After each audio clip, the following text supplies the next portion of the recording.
Plot के चंगुल में फंसे RJD MLC Mohammad Shoaib digital arrest हुए। साइबर ठगों ने डिजिटल अरेस्ट किया, 12 घंटे तक डिजिटल अरेस्ट करके रखा। मुंबई साइबर क्राइम ब्रांच अधिकारी बनकर फोन किया गया था।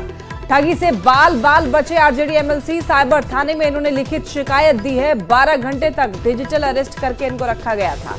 साइबर अधिकारी बनकर फोन किया गया था। ज्यादा जानकारी देंगे न्यूज 18 संवाददाता संजय हमारे साथ जुड़ रहे हैं। संजय, देखिए यहाँ पर आरजेडी एमएलसी को डिजिटली अरेस्ट करके रखा गया था, एक बार पूरी जानकारी दीजिए फिलहाल। देखिए, बिल्कुल ये जो आरजेडी के एमएलसी हैं इनको डिजिटल अरेस्ट करके रखा गया और वो भी 12 घंटे तक ये डिजिटल अरेस्ट रहे और इनको बताया गया था कि आपकी हत्या हो सकती है। तमाम तरह की धमकियां जो दी गई थी और 12 घंटे तक ये बने रहे और इन्होंने इस बात की जानकारी किसी को दी नहीं।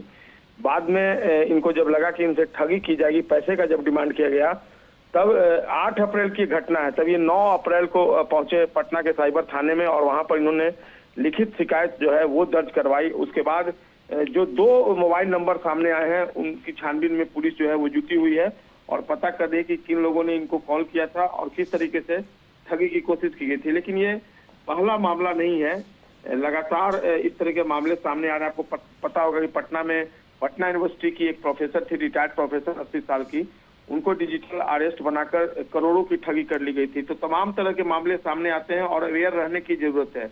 ये मुंबई साइबर क्राइम ब्रांच का अधिकारी बनकर इनको फोन किया गया था। हालांकि ठगी से ये बच गए हैं, लेकिन फिलहाल पुलिस जो मोबाइल नंबर से कॉल किया गया था उसकी छानबीन में जुटी है कि किन लोग जो साइबर क्रिमिनल्स थे उनका किस तरीके का नेक्सस है और कैसे इनको ठगी इनसे करने की कोशिश की गई है। जी ठीक है, बने रहिए संजय हमारे साथ, आगे भी जुड़ेंगे आपसे। अब देखिए क्या होता है डिजिटल अरेस्ट, वो आपको बताते हैं। देखिए, डिजिटल गिरफ्तारी भी कहते हैं साइबर फ्रॉड को अंजाम देने का एक नया तरीका है। ये नया तरीके का ये स्कैम है जिसमें स्कैमर्स जो है वो टेक्नोलॉजी का इस्तेमाल करते हैं और मानसिक दबाव का इस्तेमाल करके लोगों को अपने जाल में फंसाते हैं। इस तरीके में वो वीडियो कॉल या फिर ऑडियो कॉल के जरिए ठग खुद को सरकारी अधिकारी के तौर पर पेश करते हैं और अपने शिकार यानी कि पीड़ित को झूठे मामले में फंसाने की धमकी देते हैं। लोगों को इन पर भरोसा हो जाए इसीलिए कई बार ये ठग पुलिस स्टेशन जैसा दिखने वाला सेटअप बना करके विक्टिम को वीडियो कॉल करते हैं और वीडियो कॉल के जरिए डराते हैं, धमकाते हैं और उससे मोटी रकम वसूलने की भी कोशिश करते हैं। तो इसे कहते हैं डिजिटल अरेस्ट होना और साइबर अपराधी जो हैं वो टेक्नोलॉजी का इस्तेमाल करते हैं। तो संजय हमारे साथ बने हुए हैं। RJD MLC Mohammad Shoaib digital arrest किए गए हैं, साइबर फ्रॉड के चंगुल में फंस गए और इसके बाद उन्होंने थाने में शिकायत दी है। बताते चलें आपको, डिजिटली अरेस्ट किया इनको साइबर ठगों ने और साइबर ठग जो हैं वो इसी तरीके से जाल फंसा रहे हैं, जाल में लोगों को फंसाते हैं। जिन लोगों को समझ नहीं आता है, साइबर अपराधी जो है वो उनको अपना विक्टिम बनाते हैं। रवि एस नारायण हमारे साथ जुड़ रहे हैं फोन कॉल पे। रवि, देखिए एक मामला सामने आया है साइबर ठगी का, डिजिटल अरेस्ट का। आरजेडी एमएलसी मोहम्मद शोएब को डिजिटली अरेस्ट किया गया। इस मामले में क्या कुछ अपडेट है? क्या अब तक जो साइबर अपराधी हैं उनका कुछ पता चल पाया है, कहां से उन्होंने फोन किया? देखिए, जो जानकारी मिली है कि आरजेडी का जो एमएलसी है कारी शोएब, उन्हें डिजिटली अरेस्ट किया गया 8 तारीख को और 8 तारीख को मुंबई क्राइम ब्रांच के अधिकारी के नाम पे उनके पास फोन आया और उनसे कहा गया कि तमाम जो जानकारियां हैं वो उन्हें दें, क्योंकि कई ऐसे मामले आपके सामने दिखाई पड़ रहे हैं और जो बैंक खाते हैं उसे अवैध लेन देन की तमाम बातें जो है वो सामने निकल करके आ रही है, जिससे कारी शोएब जो है वो चौंकते हैं, लेकिन लगातार उन्हें वीडियो कॉल पर रहने को कहा जाता है।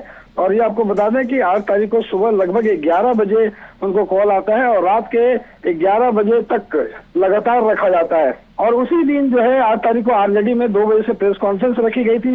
लगातार लोग इंतजार कर रहे थे कि प्रेस कॉन्फ्रेंस होगा, लेकिन अचानक से बताया जा रहा है कि अपरिहार्य कारणों से आरजेडी की पीसी कैंसिल की जाती है।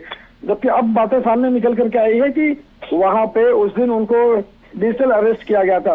इसमें जो जानकारियां निकल के आई हैं उसके मुताबिक जो कारी शोएब ने पुलिस को बताया है कि उसमें उनका कैश से संबंधित उसका सारा जो बैंक डिटेल्स है, उनके पास कितना गोल्ड है, ये तमाम जो जानकारियां हैं उनसे ली गई। न सिर्फ ली गई बल्कि उनको कहा गया कि एक सादे कागज में सिग्नेचर करके उसकी फोटो भी भेजे। उन्होंने फोटो भी भेजी है। अब जाकर के उन्होंने यहाँ पे मामला जो है वो दर्ज करा है और इस पर कार्रवाई जो है वो आगे की जा रही है।